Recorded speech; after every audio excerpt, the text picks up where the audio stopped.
Dear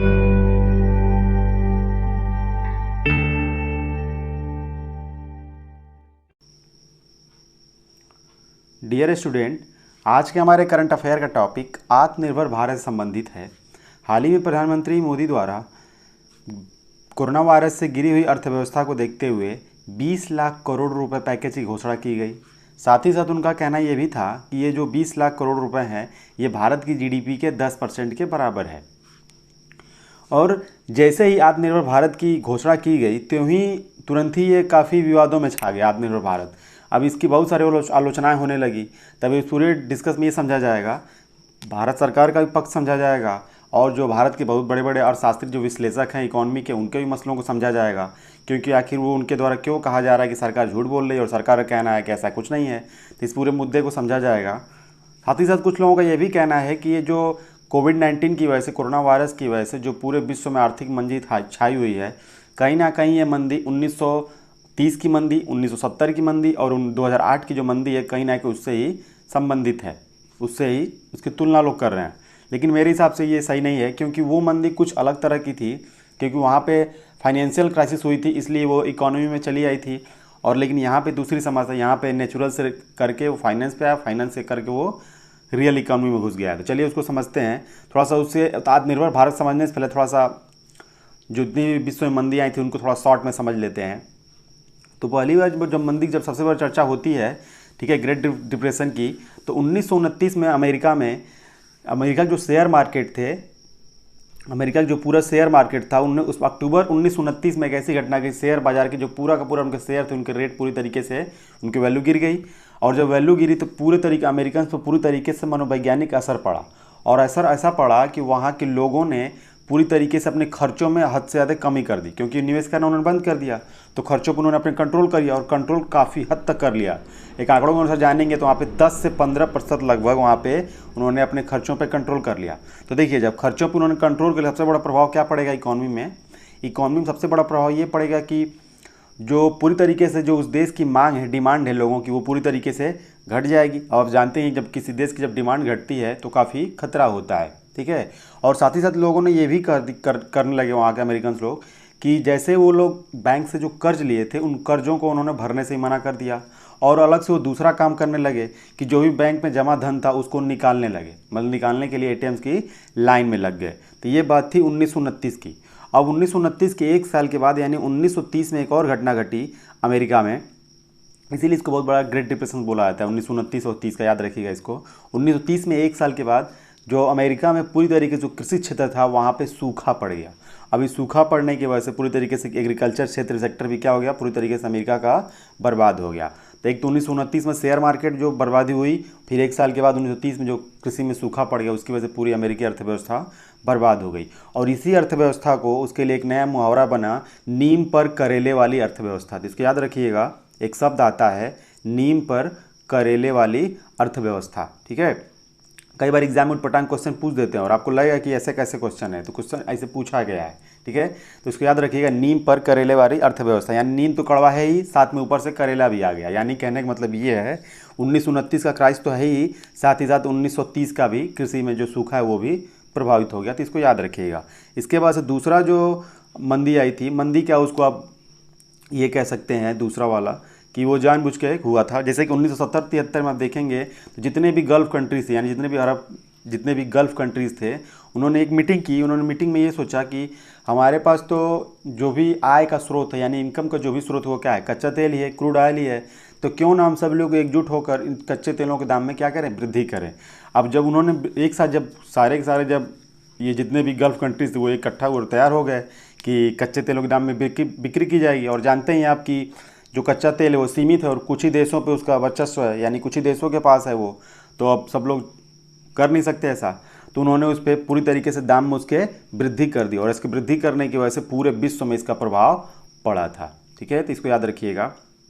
अब तीसरा जो है, तीसरा भी जिसे कहते हैं काफ़ी ग्रेट रिसेशन बोलते हैं 2007 और 8 का, अमेरिका में, ये भी तीसरा भी अमेरिका में आया था। अमेरिका में ऐसा हुआ था कि इसकी शुरुआत हुई थी लोन की जो ब्याज दरें होती हैं उसको कम करके। जिससे हुआ क्या कि वहाँ की सरकार, जो अमेरिकन गवर्नमेंट थी, उन्होंने जितने भी होम लोन्स थे उनकी दरों को काफ़ी हद तक कम कर दिया। तब देखिए किसी भी देश में जो डिमांड होती है वो सप्लाई के अनुपात में चलना चाहिए। जैसे किसी भी देश में जो सप्लाई होती है वो हमेशा डिमांड से थोड़ी कम होनी चाहिए, ठीक है, उनका अनुपात थोड़ा हल्का फुल्का होना चाहिए। अब इसका मतलब ये नहीं कि डिमांड बहुत हाइपर हो जाए और सप्लाई बिल्कुल ही ना हो, ठीक है। तो इस समय यही हुआ कि अमेरिकन गवर्नमेंट की वजह से पूरे होम लोन्स को कम कर दिए गए, और कम करने की वजह से ज़बरदस्त लोगों में क्या हुई, जब लोन कम हुआ तो लोगों ने ब्याज लिया, लोन लिया, और लोन के साथ कम ब्याज हो गया, तब उन्होंने ढेर सारे धन बैंकों से लेना शुरू कर दिया और ज़बरदस्त रूप से डिमांड बढ़ गई लोगों की।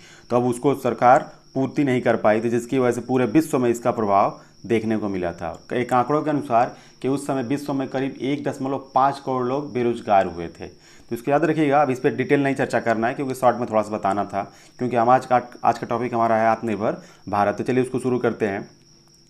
अब जब प्रधानमंत्री मोदी ने जब इस पैकेज जब घोषणा की तो उन्होंने ये कहा कि इस पैकेज का पूरा विश्लेषण आपको फाइनेंस मिनिस्टर श्रीमती निर्मला सीतारमण जी करेंगी। तो उन्होंने निर्मला सीतारमण ने जब ये पैकेज को बताना शुरू किया तो उन्होंने कहा कि ये बहुत बड़ा पैकेज है, इसको बताने में करीब 4 से 5 दिनों का वक्त लग सकता है, ठीक है। तो अब उसके लिए, लेकिन ये बात थोड़ी उनकी हास्यास्पद लगी, क्योंकि जो भारत सरकार ही खुद ही 30 से 40 से 50 लाख करोड़ एक दिन में बजट को पेश कर देती है और बता देती है, और ये 20 लाख करोड़ का ही पैकेज बताने में इतना वक्त लगा, तो अजीब सी बात है। अब जो भी रहा हो, ठीक है। तो उसमें जो उन्होंने पहले दिन जो उन्होंने बजट की घोषणा की, तो उनके देखिए पहले वाले बजट में दिन उन्होंने 5,94,550 रुपये की घोषणा की। देखिए 5,94,550 करोड़ रुपए की घोषणा की पहले दिन। दूसरे दिन जो उनका बजट था बताने का, दूसरे दिन उन्होंने 3,10,000 करोड़ रुपए की घोषणा की। तीसरे दिन उन्होंने ये कहा कि 1.5 लाख करोड़ रुपए हम इस क्षेत्र में खर्च करेंगे, ठीक है।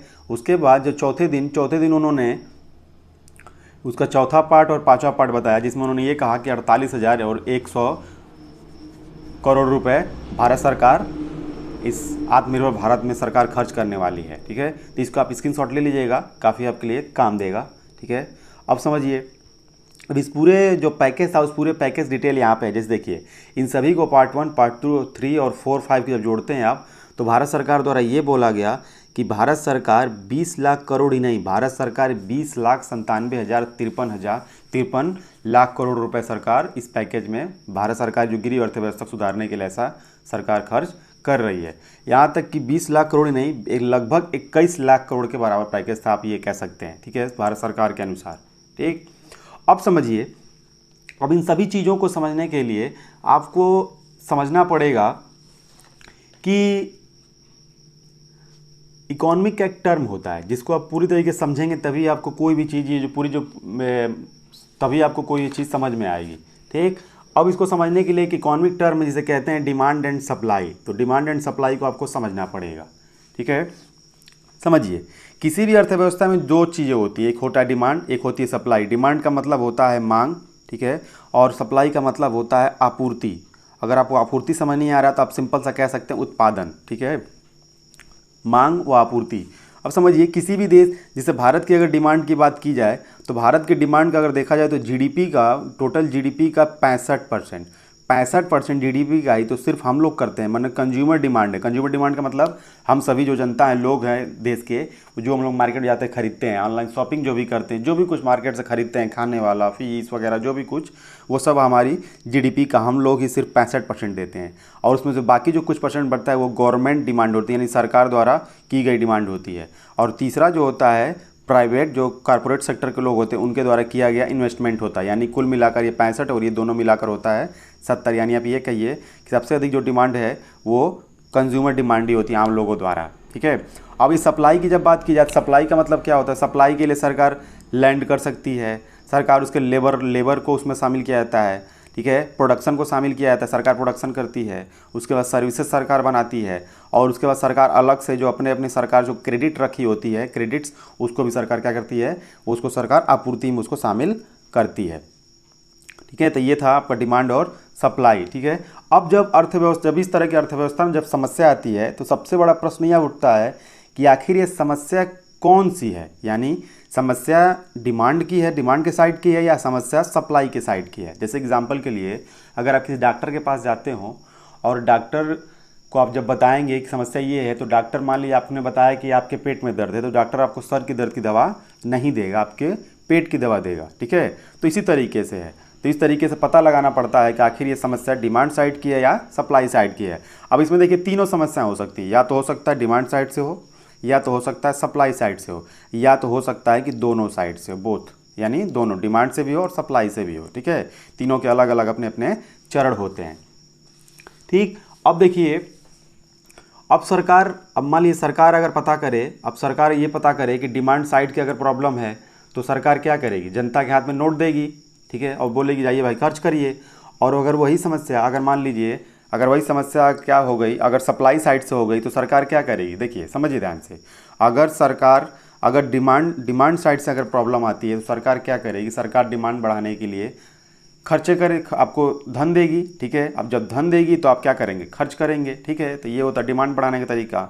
अगर सरकार को सप्लाई साइड से अगर प्रॉब्लम होती है तो उसके लिए सरकार को अपने देश का जो इंफ्रास्ट्रक्चर है उस पर एक्स्ट्रा वर्क करना पड़ेगा, यानी उसको और अधिक सुधारना पड़ेगा, इकोनॉमिक और अच्छा बनाना पड़ेगा, व्यवस्थाएं बनानी पड़ेंगी जिससे अधिक से अधिक क्या हो, उत्पादन हो। ठीक है, तो सप्लाई देश की अच्छी होगी। ठीक है, अब यही समस्या है, समझिए।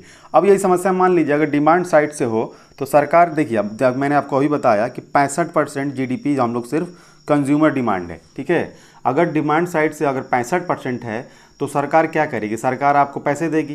ठीक है, सरकार को आपको पैसे देना पड़ेगा। अब सरकार जो पैसे आपके कई सारे रास्ते से आपके पास पैसा सरकार दे सकती है, कई सारे रास्ते हैं आपके पास सरकार पैसा भेजने के। पहला है, उसके बाद सरकार आपको सीधा, आपको हो सकता है सरकार आपको डायरेक्ट सीधा पैसा दे दे, जैसे डीबीटी के माध्यम से। ठीक है, आपके डायरेक्ट आधार कार्ड से लिंक है, आपको डायरेक्ट सरकार आपके खाते में ट्रांसफ़र कर दे। ठीक है, और उसके बाद सरकार हो सकता है ये भी कर दे कि सरकार जैसे कि हेलीकॉप्टर मनी के द्वारा, जैसे मैंने आपको पिछली भी एक, आप जब चैनल पे जब और सारी वीडियोस देखेंगे तो उसमें एक वीडियो हेलीकॉप्टर मनी संबंधित, उसको भी एक बार देख लीजिएगा, आपको काफ़ी हेल्प करेगा। ठीक है, अगर सरकार क्या हो सकता है, सरकार ये भी करे कि हेलीकॉप्टर मनी से नोट छाप के जनता को प्रत्यक्ष रूप से जाकर उनको डायरेक्ट दे दे, तो ये भी एक तरीका है। ठीक, और अगर सप्लाई साइड से होगा तो ढांचागत सुधार करना पड़ेगा सरकार को। ठीक है, तो यही सब पूरा था। अब उसके बाद समझते हैं थोड़ा सा और डिटेल में। अब मान लीजिए सरकार, आप देख रहे हैं कि बहुत बड़ा एक इसमें एक मुद्दा ये चल रहा है कि सरकार क्या कर रही है कि एक एमएसएमई की बहुत चर्चा हो रही है। एमएसएमई को डिटेल में किसी और वीडियो में समझा जाएगा, अभी मेन मुद्दे पर चलते हैं। एमएसएमई का सिंपल से ये मतलब समझ लीजिए, लघु उद्योग, मझले उद्योग, छोटे उद्योग। ठीक है, ये मतलब समझ लीजिए।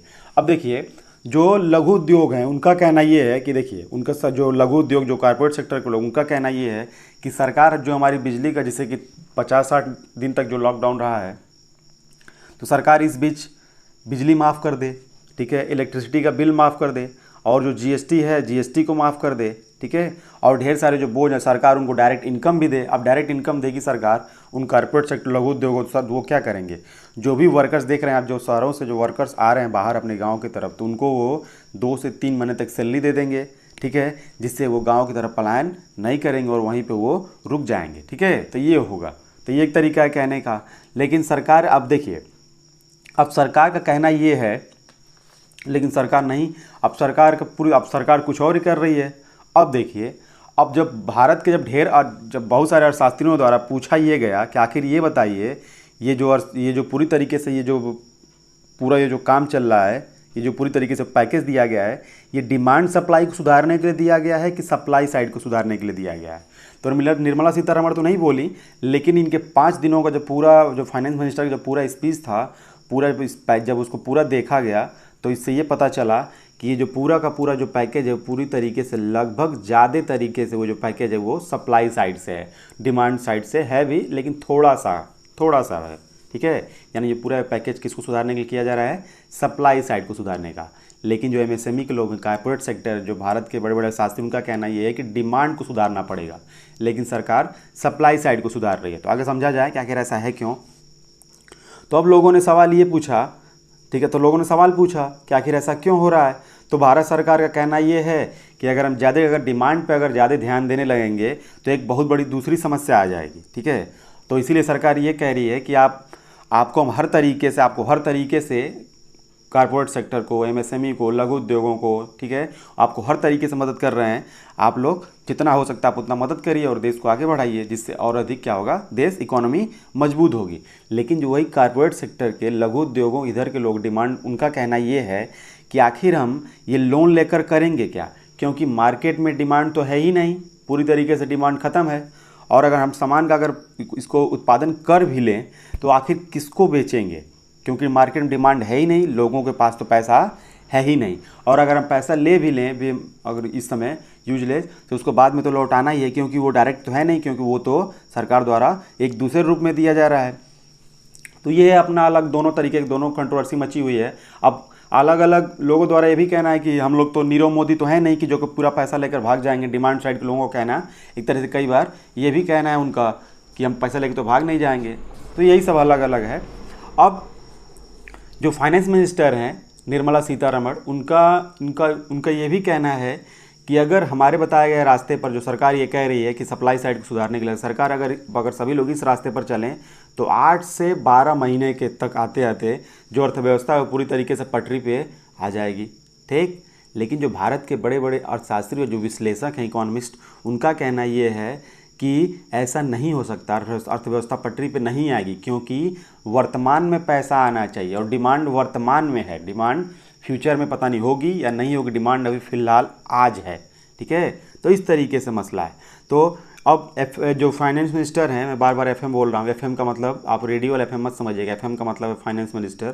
ठीक है, वित्त मंत्री जी का कहना ये है कि भारत सरकार हम आपको पूरी तरीके से 21 लाख करोड़ रुपए दे रहे हैं, लेकिन विशेषज्ञों का कहना ये है कि आप 21 लाख करोड़ नहीं, आप सिर्फ 2 करोड़ से 2.5 लाख करोड़ रुपए ही आप दे रहे हैं। तो पूरा मुद्दा, जो भी विवाद का पूरा मुद्दा है यही पूरी तरीके से इस अमाउंट को लेकर है। सरकार कह रही है 21 लाख करोड़ और जो विशेषज्ञ वो उनका कहना ये है कि सरकार सिर्फ 2 से 2.5 लाख देकर ही लोगों को कह रही है। अब समझिए इस पूरे आंकड़े को समझिए, पूरा आंकड़ा बड़ी लाया गया है, इसको खुद से बनवाया गया है। ठीक, अब इसको समझते हैं ठीक से। इसमें देखिए 2 चार्ट है। ठीक, ये सरकार द्वारा और ये विश्लेषकों का चार्ट है। ठीक है, इसको समझते हैं। इसको आप स्क्रीनशॉट लेकर एक तरीके एक बार नोट डाउन कर लीजिएगा, आपके लिए काफ़ी फायदेमंद रहेगा। पहला जो इसमें चार्ट है, revenue loss to due tax concession, यानी सरकार द्वारा टैक्स में जो छूट दी गई है वो 78, देखिए जो ये जितने भी अमाउंट दिए गए हैं सबके आगे आप करोड़ जोड़ लीजिएगा, सिर्फ 7800 नहीं है, रुपए नहीं, 7,800 करोड़ रुपए हैं। ठीक है, ये है 7800 करोड़ सरकार द्वारा टैक्स में छूट दी गई। तो जो भी विश्लेषक है कहना हाँ कि बिल्कुल सही है कि ये सरकार ने किया है, सरकार के अंडर में आता है तो सरकार ने किया है, अच्छी बात है। उसके बाद उनका दूसरा कहना ये है कि दूसरा एक जो योजना है पीएम गरीब कल्याण योजना, 1,70,000 रुपये सरकार खर्च कर रही है, लेकिन विश्लेषकों का कहना है ये तो सरकार सिर्फ 60,000 से 70,000 ही करोड़ खर्च कर रही है। वैसा क्यों? क्योंकि आपको ये पता होगा कि पिछली बार जो एक बजट बनाया गया था भारत सरकार में, उसने सरकार ने इसी योजना में यानी प्रधानमंत्री गरीब कल्याण योजना में उसमें 1 लाख करोड़ रुपए सरकार खर्च की थी। तो विश्लेषकों का कहना है बिल्कुल सही है कि जब पहले से 1 लाख करोड़ दिया गया तो उसको इसमें फिर से क्यों जोड़ा जा रहा है, क्योंकि वो तो पहले से है। तो ये विश्लेषकों का कहना ये है कि सरकार 70,000 खर्च कर रही है और कह रही है कि 1,70,000 सरकार खर्च कर रही है। ठीक है, अब थोड़ा सा एक और चीज़ ये समझिए कि जैसे कि मैं बार बार बोल रहा हूँ कि क्यों विश्लेषक ऐसा कह रहे हैं। जैसे समझिए 3 तरीके से होता है, 3 तरीके से। पहला होता है राजकोषीय धन, ठीक है, दूसरा होता है वित्तीय और तीसरा होता है मौद्रिक। अब इन दोनों पे राजकोषीय और जो वित्तीय का पूरा मसला होता है इसका पूरा अधिकार होता है गवर्नमेंट का। ठीक, और ये जो पूरा होता है मौद्रिक वाला पूरा जो धन ये होता है आरबीआई का। ठीक है, इस पर सरकार का कोई वर्चस्व कोई अधिकार नहीं होता है। ठीक है, तो इस तरीके अब सरकार क्या कर रही है, सरकार इनके पैसे को भी आरबीआई द्वारा दिए गए लोन और ब्याज और पैसे को भी सरकार द्वारा खर्च किया हुआ पैसा मान रही है। तो यही सब पूरा मसला है। ठीक, अब इसको समझते हैं अगला। और इसमें तीसरा यानी सरकार द्वारा गरीब कल्याण योजना में ये बताया गया कि सरकार कह रही है 1,70,000 करोड़ और जो विश्लेषक है वो उनका कहना है कि 70,000 सरकार खर्चा कर रही है। ठीक, उसके बाद तीसरा है हेल्थ सेक्टर एंड वेलफेयर पे, यानी स्वास्थ्य को लेकर और कल्याणकारी के लिए। तो सरकार कह रही है कि हमने 15,000 करोड़ रुपए खर्च किए। तो ये उनका भी कहना है ठीक है, ये बात सही है कि सरकार के बजट से 15,000 करोड़ रुपए खर्च हुए हैं। तीसरा उसके बाद यानी टोटल करने पे जो पहला जो अमाउंट है सरकार का कहना ये है कि हमने 1,92,800 करोड़ रुपए खर्च किया, लेकिन विश्लेषकों का कहना ये है कि सरकार तो सिर्फ 82,000 से लेकर 92,000 रुपये ही खर्च कर रही है। ठीक है, अब उसके बाद अगला समझते हैं। अगला सबसे बड़ा विवाद जो है इसी वाले पे, इसको आप ध्यान में रखिएगा। आरबीआई द्वारा दिया गया धन था, आपको ये पता है कि आरबीआई द्वारा बहुत सारे लिक्विडिटी के लिए सरकार ने, जैसे कि आरबीआई ने क्या किया, सीआरआर को कुछ दिनों पहले सीआरआर को कम किया था। ठीक है, रेपो रेट को कम किया था। उसको होता क्या है, सीआरआर कम कर देगी, रेपो रेट को कम कर देगी। ठीक है, तो उससे होगा क्या, उससे अधिक मार्केट में ढेर सारा पैसा आता है। ठीक है, तो उससे अधिक क्या होती है, डिमांड बढ़ती है। कुल मिला के सब डिमांड बढ़ाने पे ही मुद्दा है।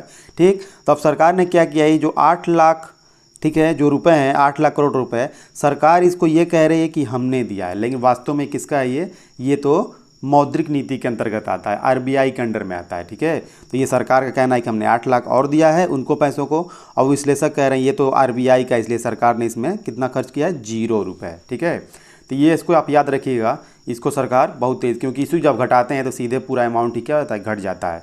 ठीक, अब उसके बाद सरकार ने देखिए, उसके बाद जो अगला जो मुद्दा था, ठीक, उसके एमएसएमई द्वारा, लघु उद्योगों द्वारा, फिर अलग अलग संस्थाओं को पावर्स यानी इलेक्ट्रिसिटी द्वारा। अब देखिए उसमें सरकार का कहना ये है कि हमने 59,000 कुछ रुपए खर्च किए, मतलब कुछ करोड़ रुपए खर्च किए, और जो विशेषज्ञ उनका कहना है कि सरकार ने 16,000 से लेकर 55,000 रुपये ही, 55,000 करोड़ रुपये ही सरकार ने खर्च किया। उसमें देखिए, उसमें कहने का मतलब ये है कि जो भी पावर सप्लाई जितने भी हैं उसमें देखिए, उसमें सरकार लोन दे रही है, और लोन देने का काम पूरी तरीके से किसका होता है, बैंक का। तो बैंक का जितना भी दायरा होगा वो आरबीआई के दायरे में आएगा। ठीक है, ये इसको भी सरकार विशेषज्ञ उसमें नहीं मान रहे उसको। अगला बात उसके बाद क्या है, नाबार्ड द्वारा, केसीसी द्वारा, अलग अलग। ठीक है, अब उसमें सरकार ये कह रही है कि हमने 3,10,000 करोड़ रुपए खर्च किए, लेकिन उनके द्वारा कहना है कि सरकार ने 5,000 से लेकर के 14,000 करोड़ तक ही खर्च किया, क्योंकि ये तो पूरी तरीके से लोन है, और लोन जितने भी ब्याज है जिस सब देने का काम आरबीआई का होता है, तो ये तो सरकार का है ही नहीं। ठीक है, इस तरीके से। अब उसके बाद सरकार, देखिए सरकार का कहना ये है कि आप लोन लीजिए, उसके बाद जितनी भी भरपाई होगी वो हम करेंगे। ठीक, उसके बाद से अगला कृषि में सरकार ने कह रही है कि 1 लाख 1.5 लाख हम खर्च कर रहे हैं, लेकिन उनका कहना है कि 30,000 खर्च कर रहे हैं। इस तरीके से पूरा ये मसला, ये जो लास्ट वाला पार्ट है 48,000 करोड़ वाला, ठीक, ये काफ़ी सरकार द्वारा किया गया अच्छा काम है, क्योंकि ये डायरेक्ट गया है मनरेगा के तहत। ठीक है, Mahatma Gandhi National Rural Employment Guarantee Act द्वारा इस योजना में पूरी तरीके से खर्च किया गया, क्योंकि सरकार धुर विरोधी थी किसकी, मनरेगा की। सरकार पूरी तरीके से कई वर्षों से धुर विरोधी रही है, फिर भी सरकार ने उसमें किया, उसमें बजट किया है, तो अच्छा काम है। इससे काफ़ी फ़ायदा होगा मजदूर, जो वहाँ से माइग्रेंट जो मजदूर शहरों से लौट के आ रहे हैं उनको यहाँ पर मनरेगा में काम मिलेगा, तो काफ़ी फ़ायदा मिलेगा। पहले इस बजट में होता था 60,000 करोड़, अब सरकार ने इसमें 40,000 करोड़ या 41,000 करोड़ और जोड़ दिया है, तो इसमें बढ़ोतरी हो गई, मजदूरों को इनकम और मिलेगा। आपको देखने के बाद मैं आपको ये गारंटी बता सकता हूँ कि आने वाले कुछ 6 से 7 महीनों बाद सरकार इसमें 1 से 1.5 लाख रुपए और खर्च करेगी। क्यों खर्च करेगी, क्योंकि जितने भी मजदूर वापस आए, और ये कल ही के कल आ जाए और 10 दिन बाद 15 दिन बाद फिर वापस, तो शहरों में चले नहीं जाएंगे, क्योंकि वो बहुत खुद ही डरे हुए हैं। तो यहीं पे कम से कम 1 साल 1.5 साल या 6 महीने 7 महीने रहेंगे, तभी वापस वो शहरों की तरफ पलायन करेंगे। तो इसलिए सरकार को बजट देना पड़ेगा। तो जब इस टोटल अमाउंट जब करते हैं, जब इस टोटल अमाउंट जब जोड़ते हैं, तो ये आता है 20,97,053 करोड़ रुपए, यानी लगभग 21 लाख करोड़ रुपए के आसपास ये सरकार के द्वारा कहना ये है कि सरकार इतना खर्च कर रही है। लेकिन वही आरबीआई जितने भी विशेषज्ञ हैं अर्थशास्त्री, उनके द्वारा कहना ये है कि सरकार ही झूठ बोल रही है, सरकार द्वारा सिर्फ 1.5 लाख से लेकर के 2.5 लाख रुपये ही खर्च किया गया है। ठीक है, तो यही है पूरा मसला। ठीक है, पूरा विवादों का मसला यहीं से उठ रहा है कि सरकार कह रही इतना और उधर से आ रहा है इतना। ठीक, तो अब समझते हैं थोड़ा सा इसको और डिटेल में। आप समझिए, अब मान लीजिए, अब दूसरी बात ही, अब एक आंकड़े के अनुसार अगर आप देखें, तो अगर देखा जाए तो भारत में जितने भी हाउस होल्ड हैं, हाउस होल्ड का मतलब समझिए, हाउस होल्ड का मतलब परिवार। ठीक है, भारत में परिवारों की संख्या लगभग 80 करोड़ है। अरे 80 करोड़ कह रहे हैं, 25 करोड़ के आसपास 25 करोड़ हैं। अब इसमें से अगर मानिए लगभग 80% लोग अगर गरीब हों, 80% तो होंगे नहीं, लेकिन मान लीजिए अगर 80% गरीब हों, तो उसमें से सरकार, देखिए सरकार ये भी कर सकती है, बहुत सारे लोगों का ये भी कहना है कि सरकार उनको एक बार में डायरेक्ट इनकम न देकर उनको थोड़ा थोड़ा करके वो 3-4 महीने तक चलाए, जिससे थोड़ा थोड़ा हर महीने 4,000 5,000 करके उनको देती रहे, जिससे होगा क्या, वो अपने पैरों पर खड़ा हुआ महसूस करेंगे, जिससे काफ़ी अच्छा फ़ायदा होगा। ठीक, अब समझिए, अब थोड़ा सा और समझते हैं और इसको डिटेल में। जैसे कि भारतीय अर्थव्यवस्था में पूरे विश्व में एक मैक्रो इकॉनमी होती है। मैक्रो इकॉनमी यानी अर्थव्यवस्था का बृहद रूप। मैक्रो इकॉनमी के अंतर्गत आप देखेंगे तो टर्म चलता है डेट टू जीडीपी रेशियो, यानी ऋण और सकल घरेलू उत्पाद में जो अनुपात होता है वो एक होता है। ठीक है, आप पढ़ेंगे तो आप समझेंगे। समझिए, डेट टू जीडीपी रेशियो। ठीक, अब इसके अनुपात को सरकार क्या कह रही है, इसके अनुपात को बनाए रखना बहुत अच्छा, बहुत ज़रूरी होता है किसी भी देश के लिए। और साथ ही साथ एक और चीज़ होता है, इसे कहते हैं राजकोषीय घाटा। ठीक, जिसे कहते हैं, दूसरा एक टर्म होता है जिसे कहते हैं राजकोषीय घाटा। अभी इस राजकोषीय घाटे को भी 9 से 10% से ऊपर जाना बहुत ही खतरा होता है किसी भी देश के लिए। ठीक, अब तो सरकार ये चाहती, सरकार कैसे मुश्किल से आप देख रहे हैं कि 10 से 15 सालों में सरकार जो भी है डेट टू जो जीडीपी रेशियो उस अनुपात को 60% तक कैसे भी करके सरकार रोकी है, और जो डिफिसिट है यानी जो भी राजकोषीय घाटा है वो सरकार उसको 9 से 10% तक बना के उसको रोकी हुई है। ठीक, तो अब इससे देखिए, अब जो इससे होगा क्या फिजिकल डिफिसिट होने की वजह से, तो देखिए सबसे बड़ा प्रॉब्लम ये है जब जैसे अब सरकार इसको क्या करती है, सरकार सबसे बड़ी समस्या है किसी भी देश की सरकार के लिए डेट टू जीडीपी रेशियो और राजकोषीय घाटे को कंट्रोल करके रखना बहुत आवश्यक है। क्यों? क्योंकि सबसे बड़ी समस्या ये होती है अगर सरकार अगर से कंट्रोल में करके नहीं रखेगी तो जितने भी ग्लोबल रेटिंग एजेंसी होती हैं, जैसे आपको दिखाएं हम, जैसे कि ये ग्लोबल रेटिंग एजेंसी जैसे कि फिच, मूडीज़, टॉम मूडीज़ वाला ये तो बहुत डेंजरस है, और उसके बाद से ये S&P ग्लोबल, ऐसे ढेर सारी रेटिंग्स एजेंसी होती है, भारत की भी होती हैं, ग्लोबल लेवल पे भी होती हैं। ठीक, उसमें टॉप पे जो आता है मूडीज़ रेटिंग एजेंसी आती है। अब देखिए जैसे ही भारत का डेट टू जीडीपी रेशियो और जैसे ही फिजिकल डिफिसिट जैसे ही घटेगा, मतलब जैसे ही इनका अनुपात और बढ़ता जाएगा प्रतिशत, तो उसके वजह से होगा क्या, अब इनके जो भारत का जो पेपर है उसकी पूरी तरीके से वैल्यू को क्या करेगी, गिरा देगी। पेपर की वैल्यू गिराने का मतलब ये है, जैसे ही समझिए जैसे सरकार, अगर मान ली सरकार को जरूरत पड़ा मार्केट से लोन लेना है, इंडियन मार्केट से या फॉरेन मार्केट से, अगर वर्ल्ड में जाके उसको लोन लेना है तो उसके लिए सरकार को क्या करना पड़ेगा, उसके लिए जितना अगर लोन लेना है तो लोन वो तभी मिलता है जब जो मैंने आपको एजेंसीज बताया मूडीज़ या SNR और ये फिच द्वारा जो एजेंसी हैं, अगर उनके द्वारा किसी देश की रेटिंग अगर अच्छी होती है तो उनको लोन मिलना काफ़ी सहूलियत भरा होता है, और लोन के बदले जो ब्याज दरें होती हैं उसकी काफ़ी कम पे मिलती हैं। अगर ये इन संस्थाओं द्वारा अगर रेटिंग गिरा दी गई सरकार की, ठीक है, अगर पेपर मनी की, तो जो लोन मिलता है तो लोन मिलेगा नहीं, अगर लोन मिलेगा भी तो उसको जो रेट दर होती है वो बहुत हाई पर बहुत ज़्यादा दाम पर मिलता है, क्योंकि तो उसको सरकार को वापस करना भी बड़ा मुश्किल हो जाता है। तो सरकार का समस्या ये है, तो सरकार उसको, भारत सरकार जो वर्तमान की गवर्नमेंट है वो चाहती कुछ भी हो जाए लेकिन जो रेटिंग उसको गिराना नहीं चाहती, क्योंकि बहुत सारे सरकार द्वारा ये भी बयान आया था कि हम इस रेटिंग को गिरना नहीं देना चाहते, क्योंकि आने वाले 1 से 1.5 सालों में सरकार और भी ढेर सारे इंडेक्स में शामिल होने वाली है। तो सरकार ये चाह रही है कि जो भी रेटिंग एजेंसी है उसमें भारत का स्थान न गिरे। तो सरकार का पक्ष ये है कि सरकार ये चाह रही है कि रेटिंग एजेंसी न गिरे। लेकिन समझिए, तो समस्या ये है कि मान लीजिए सरकार तो ऐसा ना करे, अगर सरकार सिर्फ रेटिंग के चक्कर में पड़ी रहे, अपनी अर्थव्यवस्था न बनाए, फ्यूचर का क्या पता, मान लीजिए 12, अब तो ये हो गया कि 12 से 24 महीने के आप अर्थव्यवस्था की चिंता लिए हो, वर्तमान में ही पूरी अर्थव्यवस्था क्या हो जाए, गिर जाए। अगर वर्तमान में गिर जाएगी तो आपके 12 से 24 महीने बाद में करेंगे क्या लेकर, ठीक है। क्योंकि आप जानते हैं कि किसी भी अर्थव्यवस्था में जो कंपनीज होती हैं, जो अलग अलग जो भी इंडस्ट्री होती है, जो कारखाने होते हैं, अगर वो अर्थव्यवस्था में चल रही हो, कम हो या अधिक हो, अगर वो चल रही हैं तो उनको चला के उसमें बूम करना काफ़ी आसान होता है।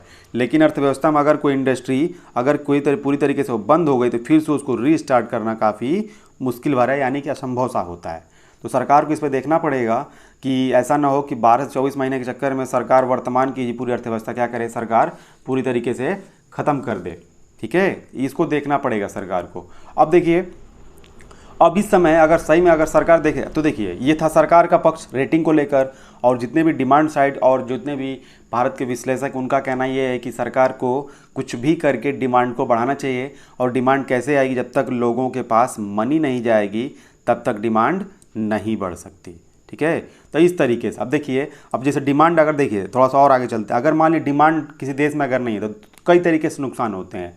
पहला नुकसान तो ये होता है कि एक्सपोर्ट होता ही नहीं है, क्योंकि उत्पादन है ही नहीं तो एक्सपोर्ट हो ही नहीं रहा है, ठीक। उसके बाद इंपोर्ट भी ख़त्म, इंपोर्ट जैसे देखिए मैंने गलती बना दिया, जो एक्सपोर्ट होता है वो भी नीचे, और जो इंपोर्ट होता है वो भी नीचे चला जाता है। और साथ ही साथ आप जानते हैं ढेर सारे अर्थशास्त्रियों द्वारा एक थियरी बनाई गई थी, ठीक है, कि अगर किसी देश की अगर जीडीपी रेट या जीडीपी अगर डाउन होती है, साथ में साथ वहाँ की जो अनएम्प्लॉयमेंट रेट है यानी जो बेरोजगारी दर है वो ऊपर जाती है। जैसे जैसे जीडीपी रेट कम होती है वैसे वैसे अनएम्प्लॉयमेंट रेट भी ऊपर जाती है, ठीक। तो अब तो ये समस्या ये होगी कि जब एक्सपोर्ट इंपोर्ट ख़त्म, ठीक है, और किसी भी देश की जीडीपी ख़त्म, तो जीडीपी ख़त्म, अगर जीडीपी कम हो रही है तो अनएम्प्लॉयमेंट बढ़ेगी, जैसे जैसे जीडीपी घटेगी वैसे वैसे अनएम्प्लॉयमेंट रेट क्या होगी, यानी बेरोजगारी की दर ऊपर बढ़ेगी, ठीक। अब इसका होगा जब बेरोजगारी दर बढ़ी, बेरोजगारी दर बढ़ने का मतलब ये है लोगों के पास जॉब नहीं है। अब जब जॉब नहीं है तो उनके पास मनी नहीं है, और अगर मनी नहीं है तो पूरी तरीके से उस देश में डिमांड नहीं है, और अगर किसी देश में अगर डिमांड नहीं है तो इस देश के लिए बहुत खतरे की बेल बजने वाली है। ठीक है, तो अब उसके लिए समझिए, तो उसके लिए सरकार को कहीं ना कहीं ये सोचना पड़ेगा कि अगर सरकार ने अगर बजट बना ही दिया तो उस पर तो अब कुछ कर नहीं था। अगर मान लिया सरकार ने अगर बजट बना ही दिया, ठीक, तो अगर सरकार ने अगर बजट बना दिया तो उसके लिए सरकार को दोनों पक्षों को समझना चाहिए। किसी न किसी तरीके से सरकार को डिमांड कोई बना के रखना चाहिए। ऐसा ना हो कि फ्यूचर के चक्कर में वर्तमान ही पूरी तरीके से चौपट हो जाए। अभी जो पूरी तरीके से जो कंट्रोवर्सी बनी है, कहीं ना कहीं ये तो एक्सेप्ट करना ही पड़ेगा कि जो बजट है 21 लाख करोड़ का नहीं है, ये जो पैकेज है ये कहीं ना कहीं उससे काफ़ी कम है। सबसे अच्छा सरकार यही करती कि अगर सरकार यही बोल देती कि डायरेक्ट सरकार यही बोलती कि 2 लाख ही है, 2.5 लाख करोड़ ही है, तो शायद ये मुद्दा उठता ही नहीं, इतना मुद्दा बड़ा ये बनता ही नहीं। तो सरकार को ये सोचना पड़ेगा कि इस समय जो कोविड-19 से पूरी विश्व की जो अर्थव्यवस्था, खासकर अपनी अर्थव्यवस्था जो गिरी हुई है, इस पर काफ़ी सोचना पड़ेगा। ऐसे ऐसे बातों से नहीं चलेगा। ठीक है, तो अब इसके लिए सरकार को अब थोड़ा सा करना ये पड़ेगा। सरकार को अब सरकार ने तो पैकेज बना ही दिया, तो सरकार को अब ये करना पड़ेगा, अब सरकार को 1 साल का प्लान न बनाकर क्वार्टर बाय क्वार्टर या तो मंथ बाय मंथ का प्लान बना के सरकार को चलना पड़ेगा। इस तरीके से सरकार को देखना पड़ेगा। ठीक है, तो ये था पूरी डिटेल एनालिसिस। आपको कैसा लगा कमेंट करके बताइएगा, और कोई चीज़ अगर समझ नहीं आए तो उसको भी कमेंट करिएगा। ठीक है, अभी इस जो ये टॉपिक है इससे रिलेटेड और फ्यूचर में कुछ और भी मुद्दे होंगे, उस पर और बनाया जाएगा। कल एक वीडियो आपका, जिस समय एक टॉपिक शुरू हुआ मनरेगा, तो मनरेगा से संबंधित आपके एग्ज़ाम में और ये काफ़ी सवाल आपके बनेंगे, तो कल हो सकता है एक वीडियो आपका मनरेगा संबंधित एक वीडियो बने। ठीक है, तो वीडियो कैसा लगा कमेंट करके बताइएगा। और जो भी चैनल से नीचे देखिए, चैनल पे बहुत सारे वीडियो बना दिए गए हैं कोविड-19 से रिलेटेड, और आपका बहुत सारे जो भी अलग अलग टॉपिक वीडियो है, सभी वीडियो को देखिए और उस पर नोट्स बनाते जाइए। चैनल को सब्सक्राइब करिए। Thank you.